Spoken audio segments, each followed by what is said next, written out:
सोलापूर तुळजापूर रस्त्यावर आज रविवारी 10 मे 2026 रोजी दुपारी भरधाव कार आणि मोटरसायकल यांच्यात भीषण अपघात झाला।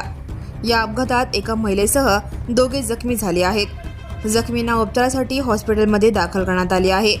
सोलापूर तुळजापूर महामार्गावर कटारे स्पिनिंग मिलसमोर दुपारी सुमारे 1:45 सुमारास हा अपघात घडला।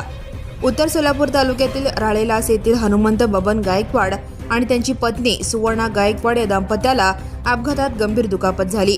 दोन्ही जखमी लग्न कार्याच्या निमित्ताने तामलवाडी येथील एका मंगल कार्यालयात गेले होते। शुभकार्य आटोपून मोटरसायकलने घरी परतत असताना भरधाव वेगाने येणाऱ्या कारने त्यांच्या मोटरसायकलला जोरदार धडक दिली। अपघाताची माहिती मिळताच 10 ते 30 रुग्णवाहिकेने दोन्ही जखमींना उपचारासाठी हलवण्यात आले। पोलिसांनी मात्र घटनास्थळावरून कार ताब्यात घेऊन तामलवाडी पोलीस ठाण्यात नेली आहे। या प्रकरणी पोलीस ठाण्यात अधिक तपास सुरू असल्याची माहिती आहे। Now and press the bell icon. Never miss a